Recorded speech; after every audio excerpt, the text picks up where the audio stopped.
thanks so much to all of our sponsors. Again, we could have not put this conference on without them, so I just want to give a major shout out to all those, especially our two leading sponsors, Fitbit and HackerOne. So thanks to our sponsors. So I just want to introduce our keynote today. Jason Truppi is a career technologist turned FBI agent and is now a tech entrepreneur. He has many years of experience working in information systems and security. More recently, he was a FBI cyber agent in New York City, where he worked on some of the nation's largest national security and cybercrime intrusions. He was later promoted as a supervisory special agent in Washington, D.C., where he was responsible for major data breaches, hacktism, and cyber extortion cases around the country. As a director at Tanium, he is helping to advance its security products to enable corporate network defenders on an even larger scale. He's applying his skills and experience in incident response, investigations, penetration testings, analysis, and threat intelligence to help solve the cybercrime epidemic that we face today. And with that, I turn it over to Jason. Let's get you going. Cool. Morning, everyone. Thanks for waiting on all the lines. I think these guys didn't know that this many hackers are going to be up this early. So, you guys surprised them. I know you're responsible. Okay.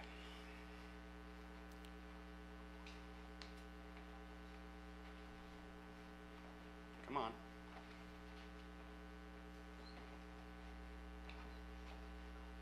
There we go.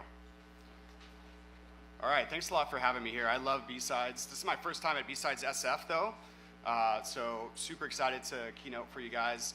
I love B-Sides because it's definitely more personal. I really think that, going to conferences over so many years now, that I think a lot of conferences have lost that identity, and this is a good place to actually collaborate and talk, and feel free to talk to me after the fact. I'll be around all day, so I'm, again, super excited. So, a little bit of background on myself. I started out as a hacker, 10 years old, reading 2600 magazine, hacking and freaking, terrorizing my friends and family for many years. And over many years, I kind of had the hacker's dilemma. The hacker's dilemma is, at some point, you need to decide, do you continue on that life of terror, or do you want to go make money? And so I decided to go make money. I started fixing computers when I was about 15 years old, working for a local little ISP / PC desktop support place. I was there for many years. I got into network administration, system administration. I moved into telecommunications for a clip. And then I moved into network administration and network security. And then I got a phone call from the FBI to come work for them. And that really transformed my career pretty significantly. When I got to New York City for the FBI, I went through Quantico, went through all the stuff you see in the shows, carried a weapon, had a vest, did push-ups, but I also had this other skill set that was very much needed in the government at the time. And when I landed in New York City, I was doing, entered on a squad that was a very brand new squad for that time, and it was a national security cyber intrusion squad. This is something that wasn't really normal in the Bureau to be working that type of case.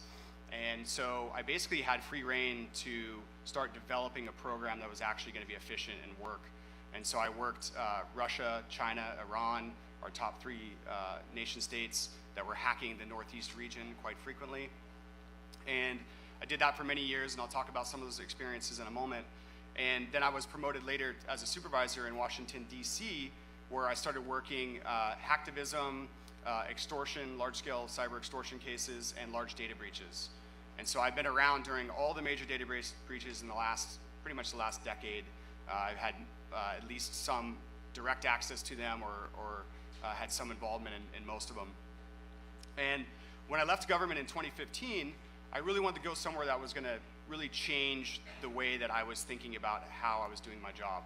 In the government, it was very reactive. So, when someone gets hacked, you'd send out a bunch of FBI agents, you go try to help that victim company. And what I learned is just over time, it wasn't working, right? We were just being reactive, we weren't being proactive about it. And so when I left for Silicon Valley Tech, I wanted to do something that was actually proactive, helping those same victim companies, who I now call my customers, to protect themselves. And that's what I do at Tanium now. I do a lot of research and development with that team. So what I want to do today is I want to talk about my experiences, what I perceived in being in government and now back in private sector, some of the parallels that I've seen, some of the illusions that I had, and many of you may have these same illusions about how things worked, and then talk about the real realities behind them now that I talk to, you know, Fortune 500 companies on a daily basis, pretty much. But before that, I'll talk about some of the cases that I worked. You know, I visited banking institutions quite frequently in New York City, and the illusion here is that banking institutions are safe, right? You guys know this. You know, I would argue that they're actually the most vulnerable out of any institutions that we have pretty much now. And the reason for that is not only they're huge conglomerate corporations, they have a lot of computers, they have a lot of infrastructure, it's really, really hard to maintain at scale, and they're really just getting by day to day just by keeping the infrastructure up and running. Security is now a forefront, but when I was in the FBI, it really, there wasn't a huge concentration of security. And then you have banking institutions which have a lot of money, right? And that's, people want that money, and hackers want that money, and nation states want their intellectual property. And so they're heavily targeted. So it's basically many against one for a lot of these banking institutions. So when you know, my perception of the banking institutions is that they were incredibly secure and they were the best in the industry.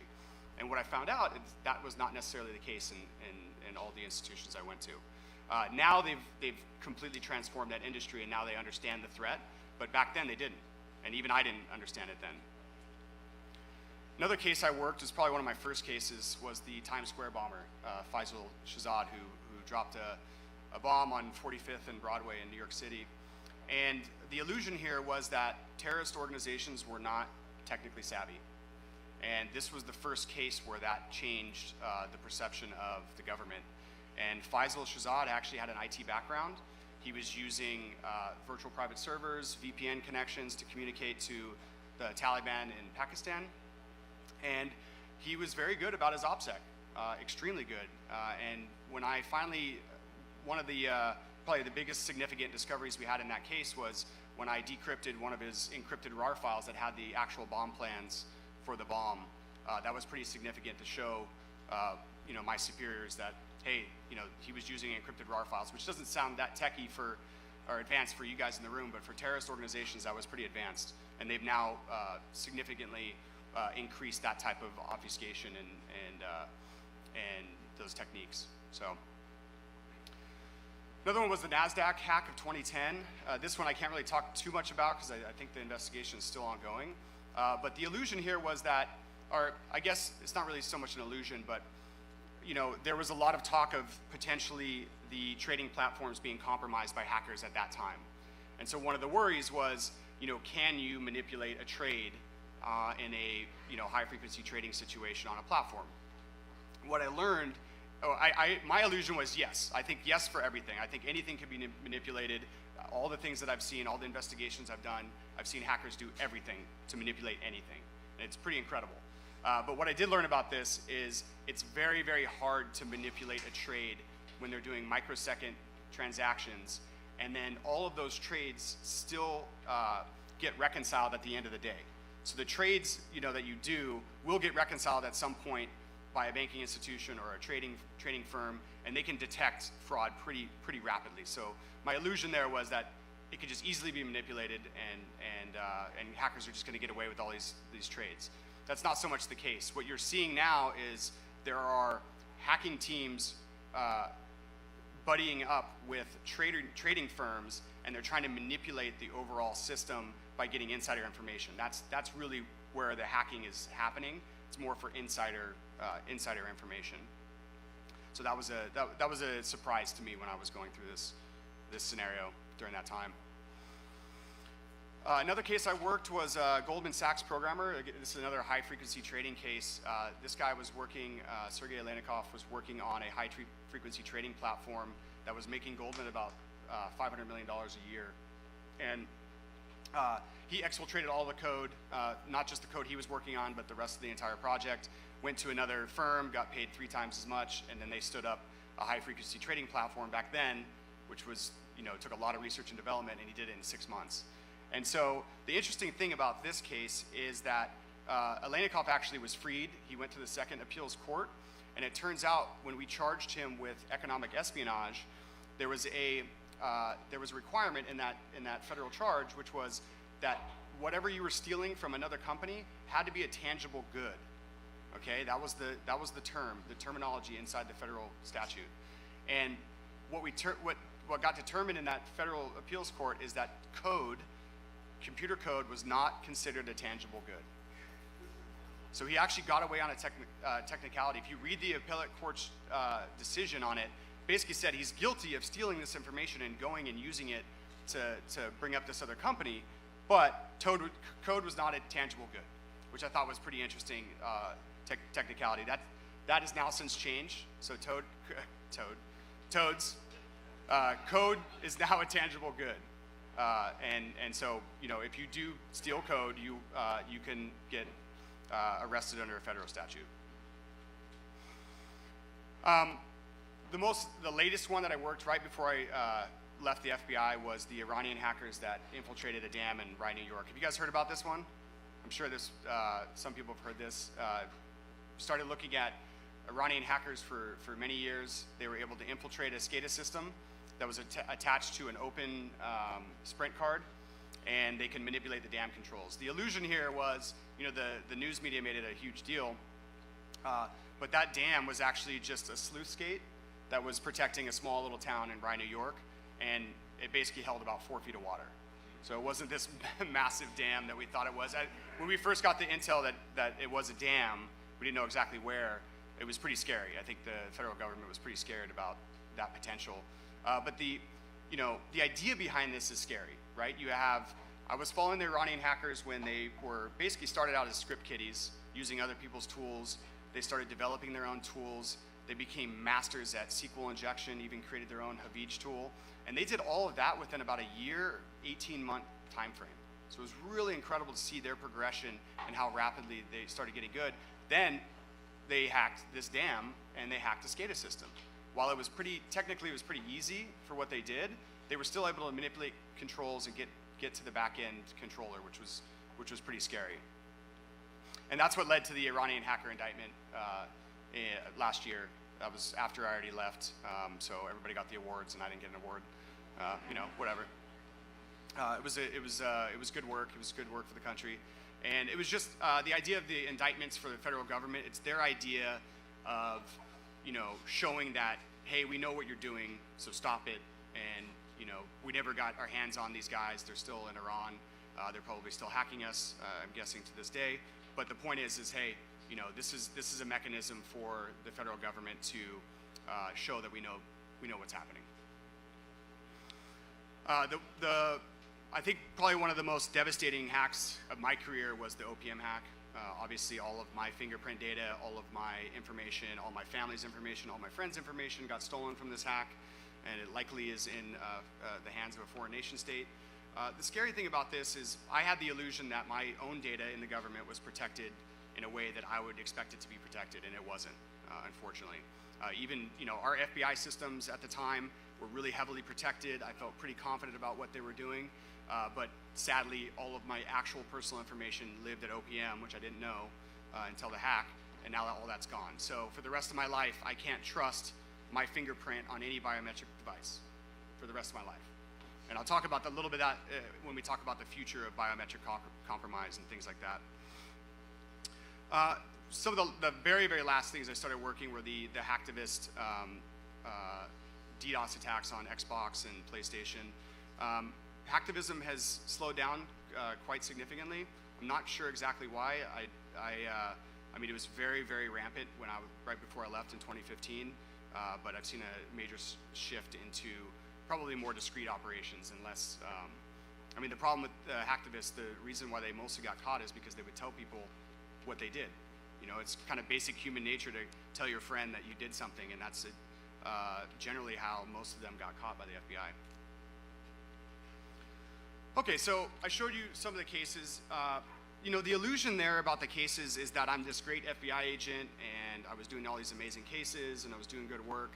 And I felt like I was a good case agent, but I was at the right place at the right time with the right skill set.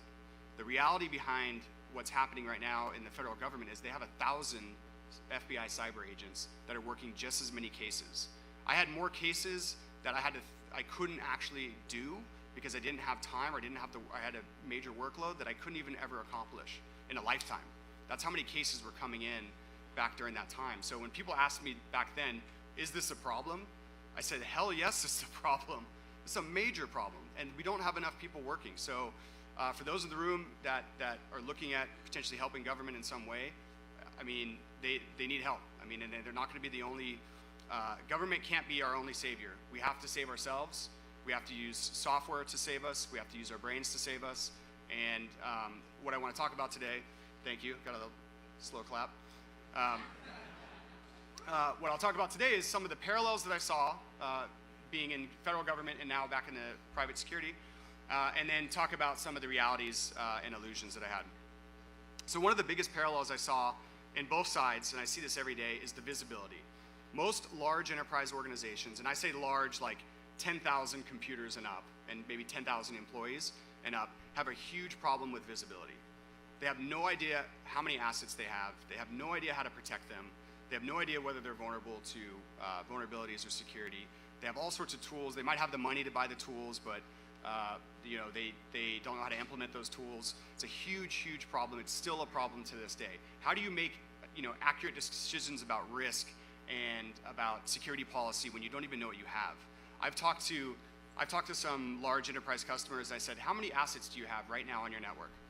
And I'll get an answer like, I have about 100,000 to 200,000 computers. I'm like, that's a 100,000 computer gap, right? That's not good. But that's the reality.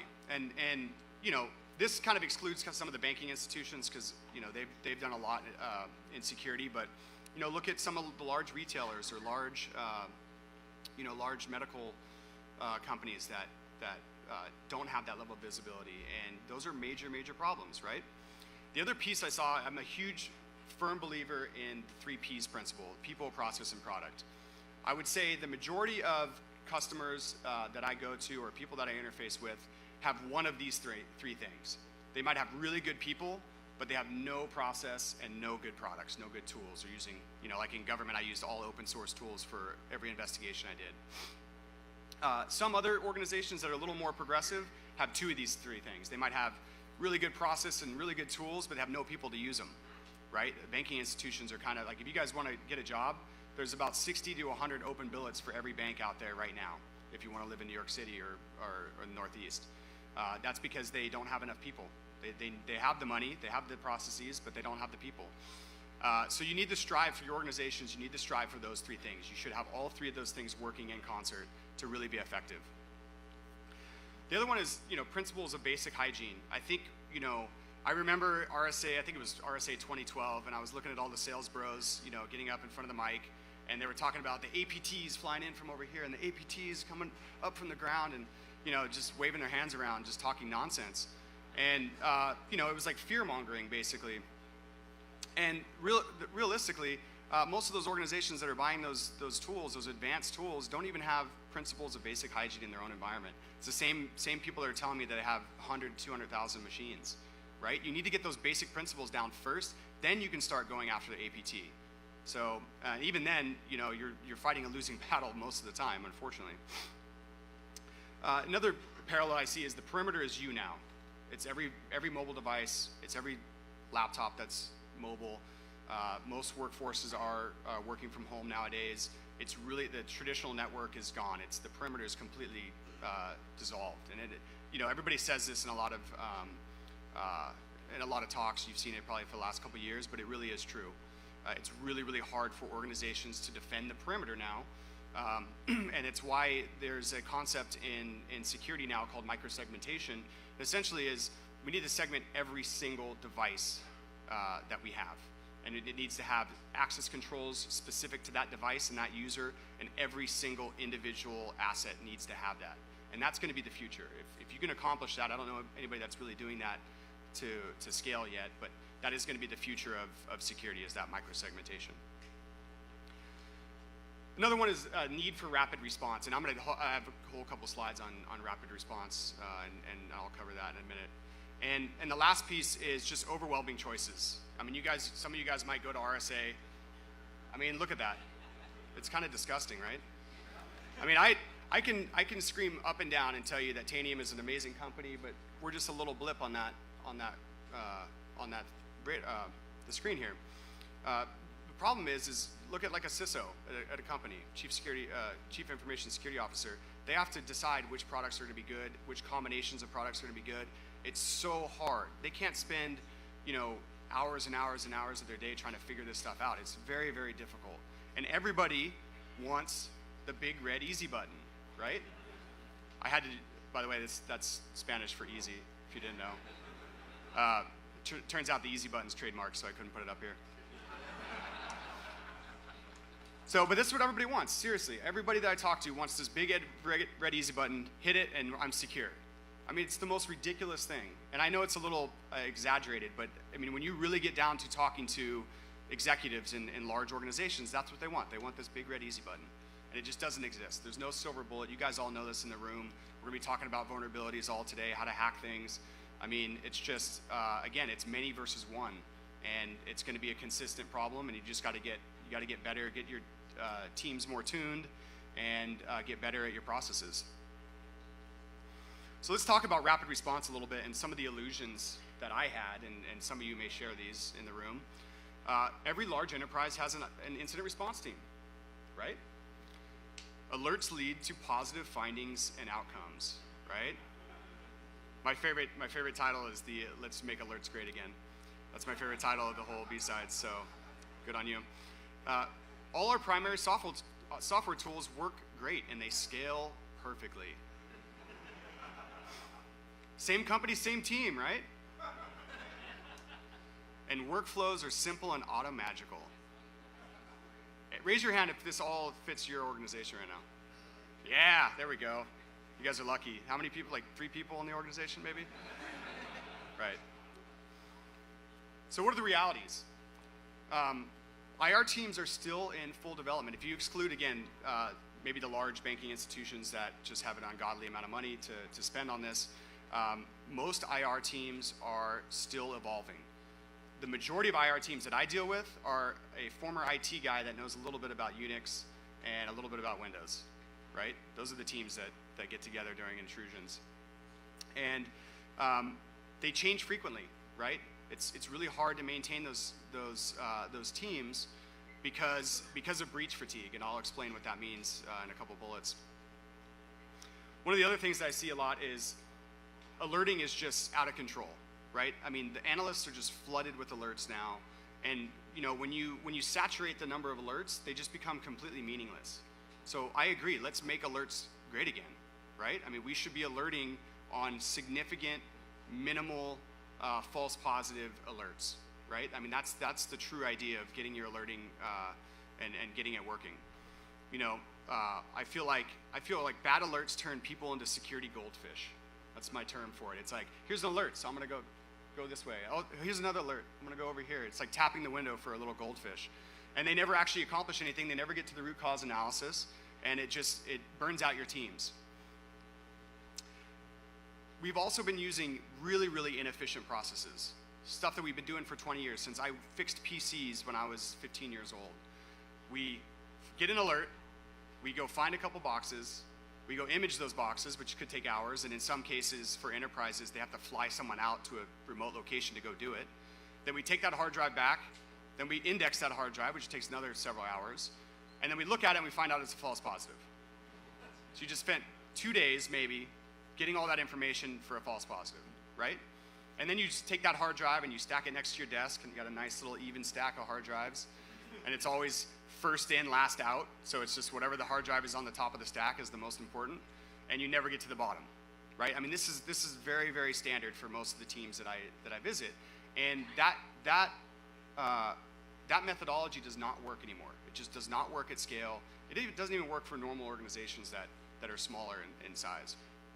And so the need for rapid response. This is why you've seen a lot more new technologies out there talking about rapid response, being able to get from alert to a machine and get forensics really, really rapidly, okay? So you're seeing that convergence now in a lot of the technologies, a lot of RSA technologies companies out there that are doing this.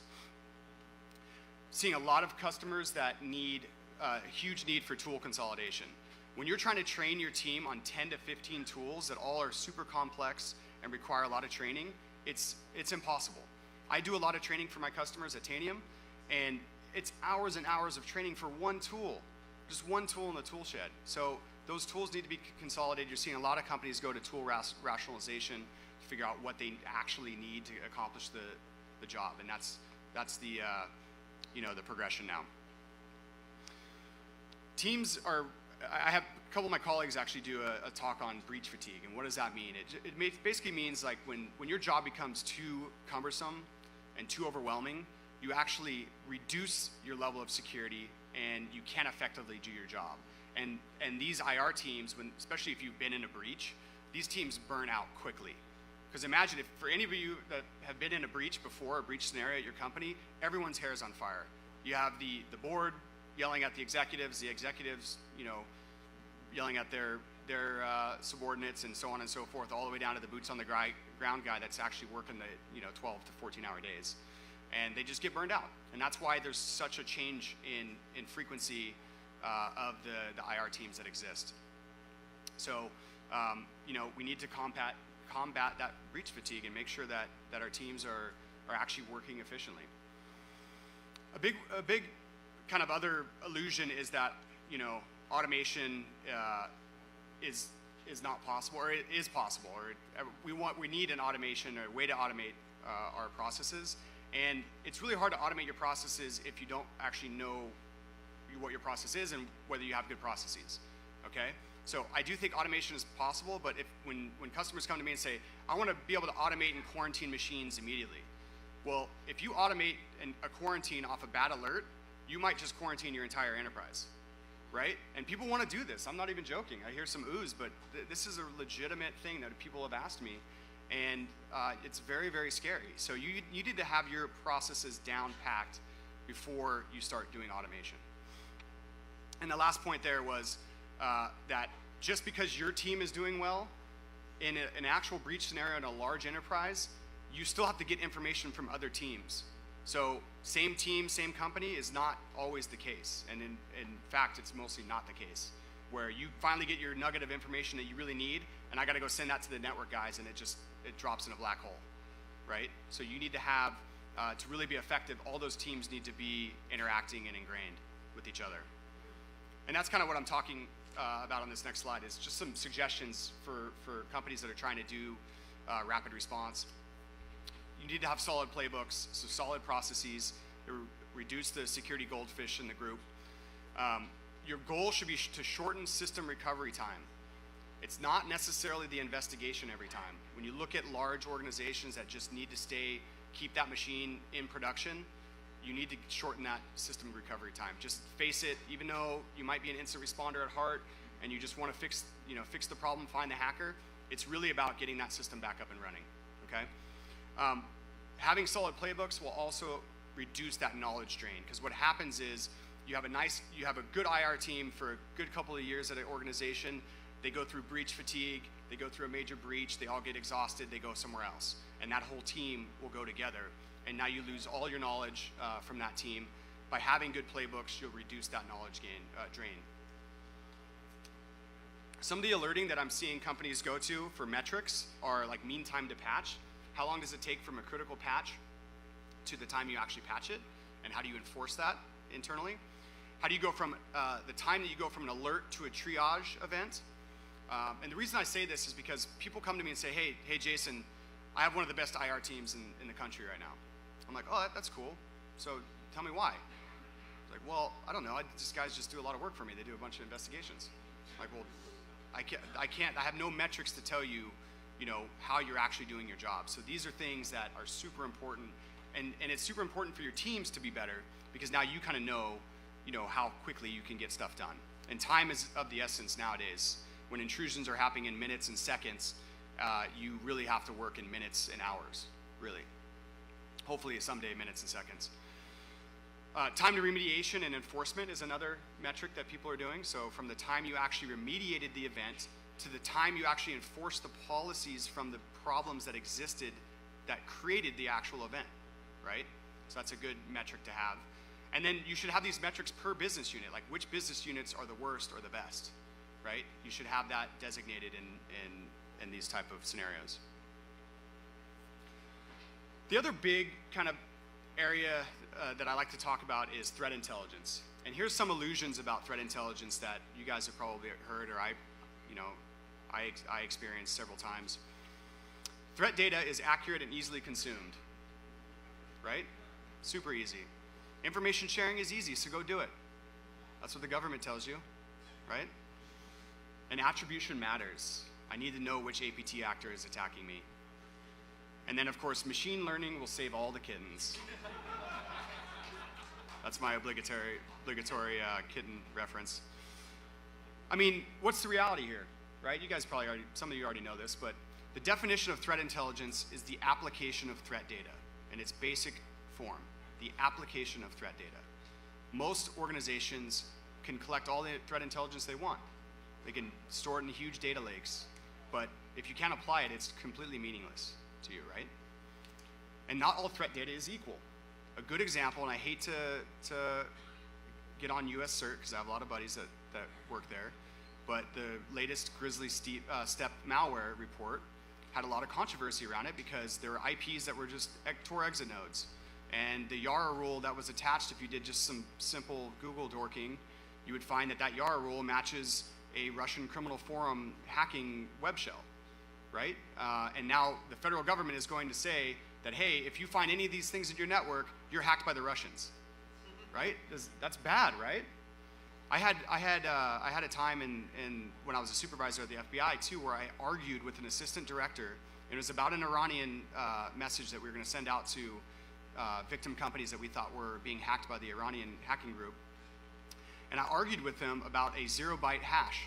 We were going to send out a 0-byte hash to all the institutions that we thought were being hacked by the Iranians, and that would basically hit on any file that has 0 bytes in size, right? So we're going to tell them that if you actually scanned for this hash and found it, if you're lucky, you're hacked by the Iranians.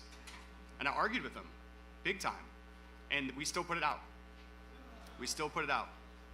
Yeah, that was an executive decision. I didn't have any control over it. So, those type of things happen. So you gotta really know the threat data that you're ingesting. Okay, it's not perfect. Government's not perfect, but and they are trying to help. There's a lot of legitimate people really trying to do the job and trying to get that data out. But you got to know that it's not equal in every threat feed. It's also very fickle, right?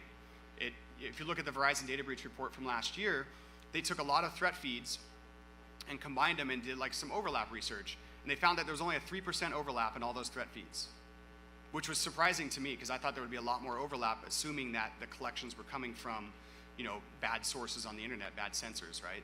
And the reality is those sensors are collected by different companies in different regions. Those indicators change so rapidly that there's really no overlap because the infrastructure is just changing in seconds and days, or seconds and hours and days now, used by these hackers. Hashes are only good for about 7 days nowadays for all the polymorphic malware. So the data is very fickle. You need to know what that data is and how to apply it. And if you can apply it at scale, if you're lucky, you don't need to have it there forever, right? And then of course the application at scale is hard. Every customer that I've met has a problem with this. How do you take in these massive feed? Yeah, I might spend all this money to get a feed, but how do I even actually search for these indicators, right? It's really, really hard to do at scale. There's not many technologies that have the ability to do that right now. The other kind of real difficult situation is who do you share your data with? This is, for the last 2 political administrations, sharing data has been the answer to cybersecurity. And there's a lot of problems with this. Who do you share your data with? Do you share it with the FBI? I loved when customers or victims back then shared data with me in the FBI. But the issue with that is if you share too much data and the FBI goes and arrests your employees because they have child porn on their laptops, then that's a problem. You know what companies hate more than anything? Is FBI arresting their employees, right? But the FBI has an obligation, if you give them a hard drive and they find other criminal activities happening, they have an obligation to actually investigate that, okay? So what happens is, that happened a couple times when I was working cases. Found some data on a machine that was either child porn or some other part of an investigation, and we had to pursue it, as we should. But that same victim company never called us again for anything. And they were getting hit by nation states all the time, right? And we had valuable data that we needed to conduct our investigations. The other thing is, do you share it with your regulators? Well, the regulators ask you to share the data willingly, okay? Well, what does that end up in? That ends up in fines, usually, right? These companies get fined by their regulators because they were willingly sharing data. I mean, that's wrong. Do you share it with your neighbors? You know, DHS has done a really good job about putting these ISACs together, and that's been working really great. But you also have organizations that believe by sharing my threat data, I'm giving an economic advantage to my neighbor. And they do believe that. I don't believe that, but they actually believe that internally. So who do you share your data with? I think I've actually seen a decline in sharing of data over the last couple years, unfortunately. So it's a very hard problem. No one seems to have a full solution for that. I think DHS is doing a good job in that space. The second to last piece here is you need to strive for data asymmetry. What I mean by that is when I was in government just had massive data lakes of all sorts of data. And I don't think they were getting the value out of that data. They have data scientists that are combing through that stuff, different classification levels. It was very daunting, the amount of data that they've collected. And I would say a lot of organizations are doing the same.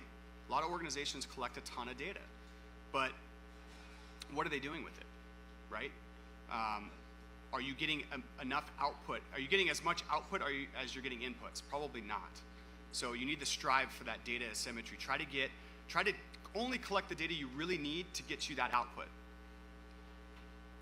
And the last piece is, machine learning, right? Machine learning is really domain specific. I think in the security space, it's still in its infancy. I think a lot of the stuff that ML has solved has been mostly academic. I just read about a machine learning and AI system that just beat a retired Air Force colonel in some flight simulations, and it was all done from a Raspberry Pi, a single Raspberry Pi. That's pretty cool. To beat a retired Air Force colonel that's gone in combat multiple times. So machine learning is there, it's real, it's happening, but it still hasn't really translated into the security space just yet. And that'll be more part of our future.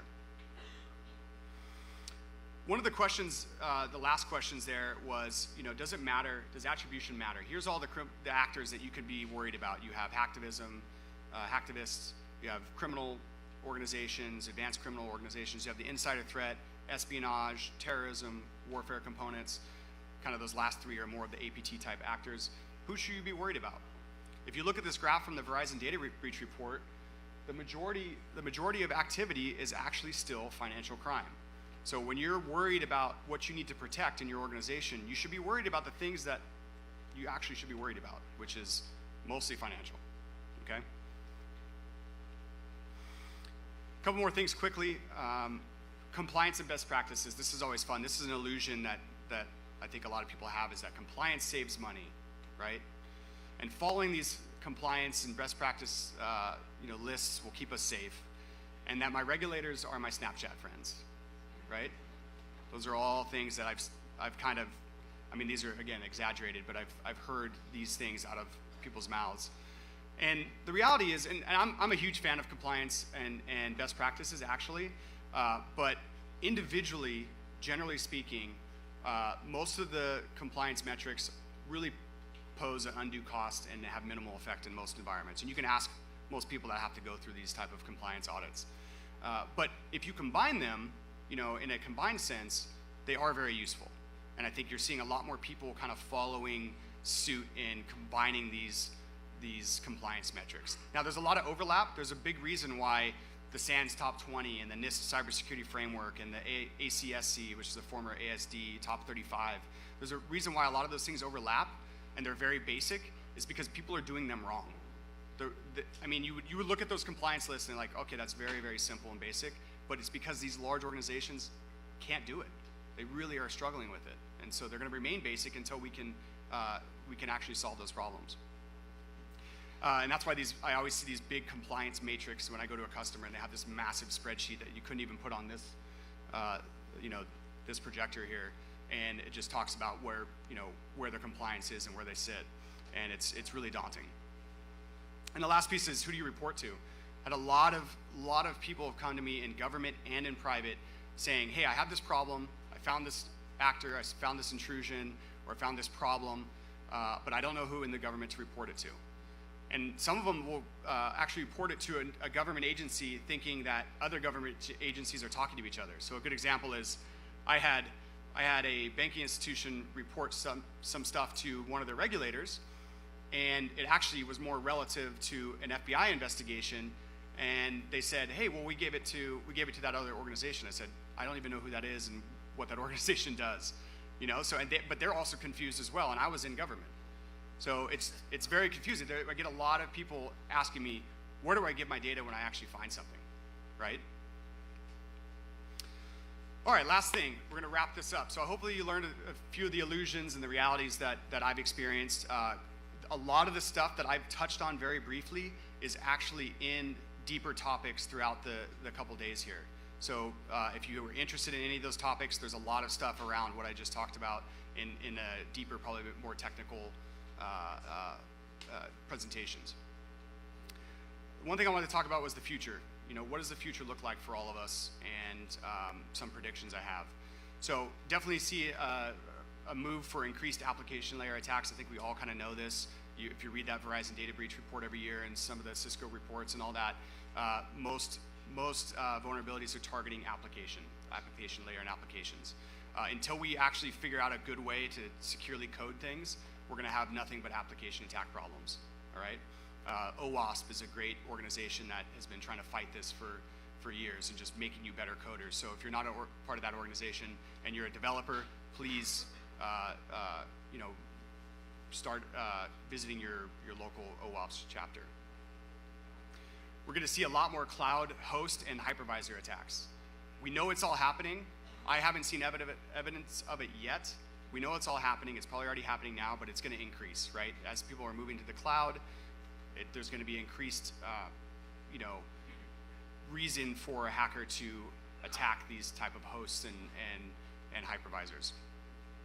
We're of course going to see the Internet of Corruptible Things attacks, is what I call it, and it's going to continue, right? You look at the Mirai botnet that took down OVH and Krebs' website and several others. There aren't many ISPs that can handle a terabit per second attack, okay? So we're getting to a point where even the top tier ISPs are struggling to actually handle that amount of traffic, and it's only gonna get worse. I predict that we're gonna have massive internet outages that are gonna be unlike anything we've seen, as long as we continue to put out those IoT devices that are unprotected. I think there's going to be a lot more automation around detection and investigation and remediation within incident response. I think you're going to see a lot more machine learning techniques that are actually going to do real good triage of events without having to have a human intervene. One of the other areas that I think is very interesting to me is the biodata compromise. After I got my ID stolen and my fingerprints from OPM, I was thinking about it. What happens if my fingerprints get stolen, which was just basically a flat bitmap file, by the way, that had my fingerprint data on it. What if that gets stolen? What if my retinal scan gets stolen, which is probably stored in some flat file as well, unencrypted? What happens if my DNA gets stolen? If you guys use 23andMe, I think it's a government's conspiracy to take everyone's DNA. But that's just me being paranoid. When you get all that biodata stolen, how do you authenticate yourself anymore? How are we going to authenticate ourselves in the future? It's going to be very, very difficult for us to go to a banking institution that doesn't have the brick and mortar anymore to authenticate ourselves. Mobile versus desktop, we all know this. Desktops have pretty much been teetering off while mobile's exploding. I don't see the majority of the threats coming from the mobile devices other than major DDoS attacks yet, but you can bet that as financial transactions move more towards mobile and as more data is stored mobily, that's where the attacks are going to occur. And the last one for the end of the presentation is drone swarms, right? Who's not scared of a drone swarm? You guys saw the Super Bowl, and the only thing, so I am a prepper, and I was trying to think about this the other day, so I was looking online to how to create my own EMP devices, and there's some really good articles about it. And I'm super glad that our battery technology is not great yet, because those things will fall out of the sky after about 20 minutes. But still, when we have good battery technology and we have drone swarms, that's going to be a scary day, right? Oh, sound. Yeah, I like that. A sound wave. Yeah, I like that. See? Another prepper in the room. It's good. Always meet a couple here.